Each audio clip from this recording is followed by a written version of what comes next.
What's up, everyone? Welcome to the 90th episode of Cartoon Fight Club. I'm your host, Animation Rewind, and if you're new to this series, then be sure to check out the older content. But if you know how the game is played, then let's get ready for the fight. Tonight's episode was animated by the legendary Sun God, so if you enjoy what you see, head on over to his channel and subscribe. Speaking of tonight's battle, we have a sea fight between SpongeBob SquarePants and Aquaman. With all this being said, let's introduce Cartoon Fight Club's 90th round of fighters. SpongeBob is back on Cartoon Fight Club for a third time. The first two times he was on here, he fought Mickey Mouse. Today he faces someone very similar to Mermaid Man. That's right, Aquaman. And because we already discussed most of his basic abilities the first two times he was on here, for this episode, we're going to discuss the skills SpongeBob learned from Mermaid Man and the things he can do with the magical page. SpongeBob's favorite television heroes are without question Mermaid Man and Barnacle Boy. He looks up to them as some of his greatest role models. SpongeBob really does all he can to be just like the Mermaid Man he sees on TV. But when he gets a chance to meet Mermaid Man in real life, he realizes that what he saw on TV isn't exactly what happens in the real world. Don't get me wrong, Mermaid Man and Barnacle Boy do in fact have crazy superpowers, except today they are very old and retired. But sadly for them, evil never retires. That's where SpongeBob comes in. He does his best to help Mermaid Man fight crime, but for the most part, he lacks the expertise to do so on such a skill that Mermaid could do in his prime.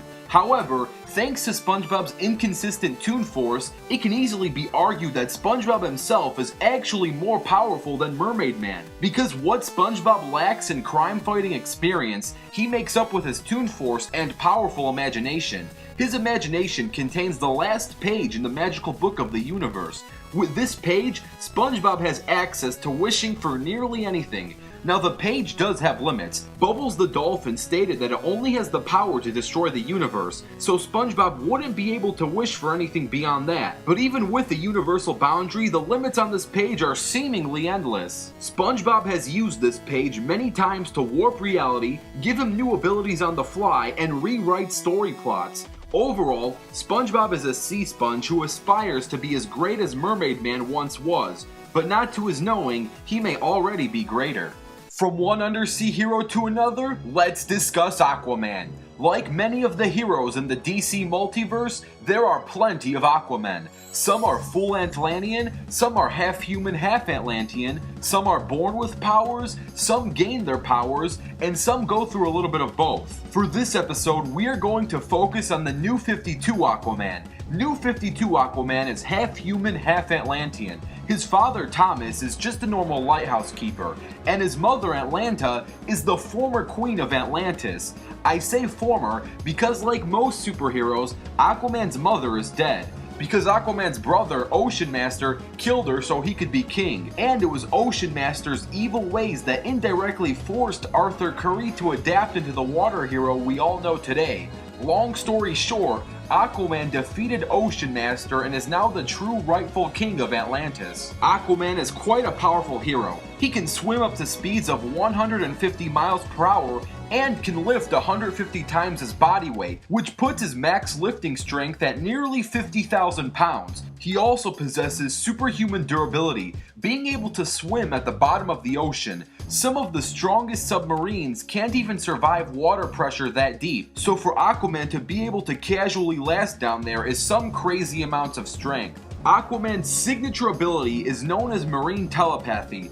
This is where Aquaman can control and force sea creatures to do whatever he wants. He can control the mind of any sea creature, and he can use their abilities at his own will. Now, before anyone complains, this is not outside help, because Aquaman forces the creatures to obey his command, and thus it is Aquaman pulling the strings behind the sea animals. The only contradicting thing to Aquaman's marine telepathy is the fact that he's one of the strongest sea beings on Earth. So the reason why Aquaman forces weaker animals to do work for him beats me. Heck, Aquaman in general is kinda redundant if you think about it, but now I'm just getting off track.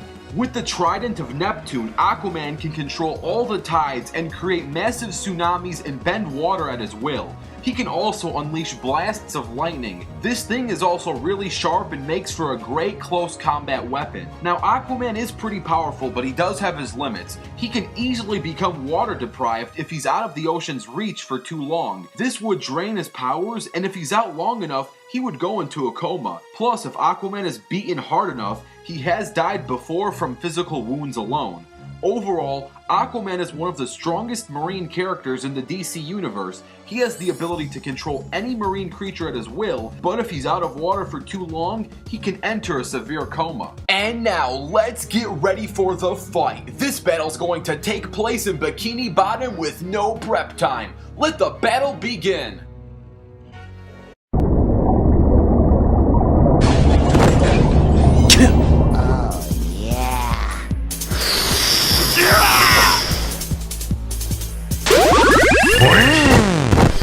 I'm not amused.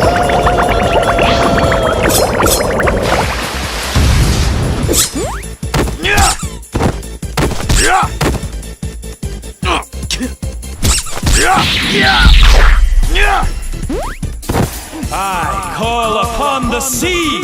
This will stop you!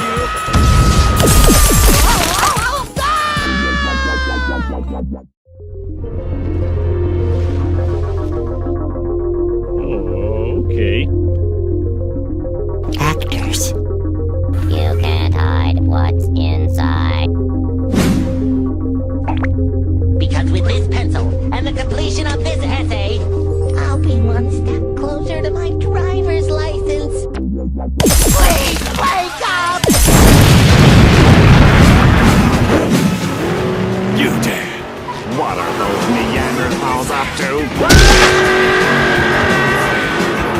A loss for sea.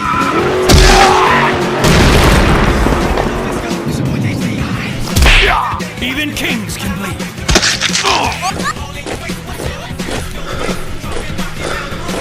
This is harder than I thought.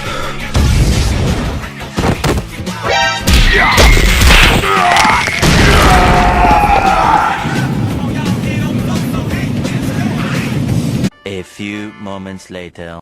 Victory screech!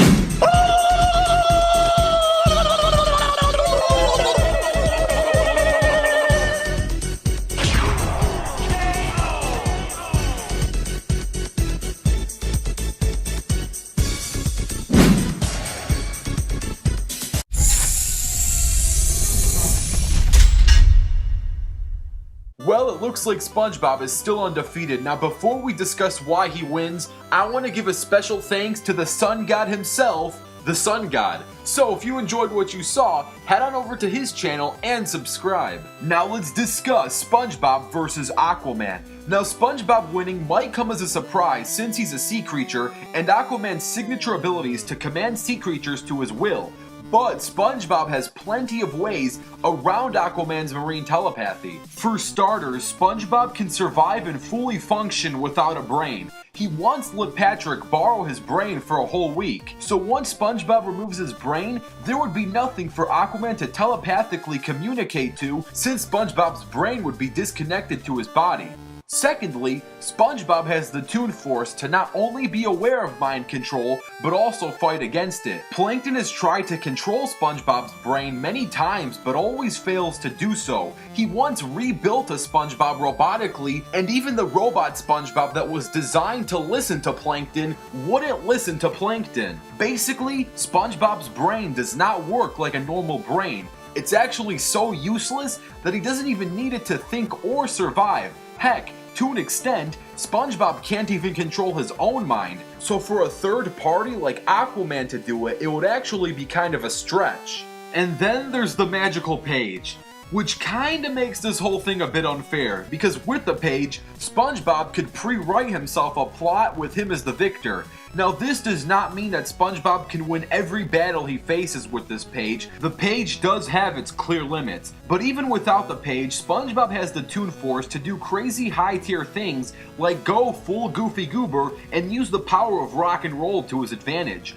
Basically, when it comes down to it, SpongeBob has way too many ways to defeat Aquaman, while Aquaman would solely have to rely on his own physical limits in an attempt to get a hold of SpongeBob's mind. The winner is SpongeBob. Now, if you want to see a 2-on-2 rematch between SpongeBob and Patrick versus Aquaman and Aqualad, you know what to do. Comment down below the word rematch, and if this episode gets 4,000 rematch comments, there will be a rematch. Also, don't forget to comment down your ideas for future episodes of Cartoon Fight Club. They may even become a future episode.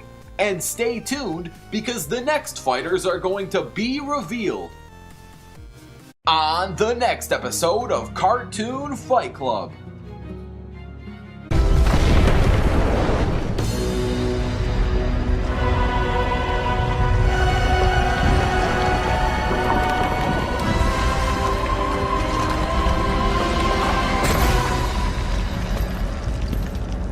What will you do, Father?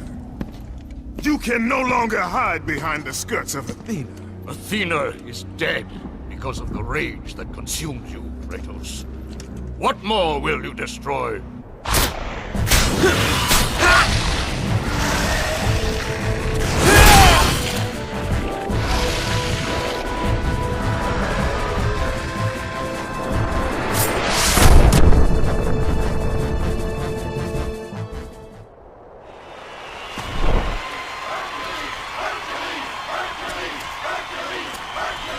Thanks. Thank you. Hope you enjoyed it.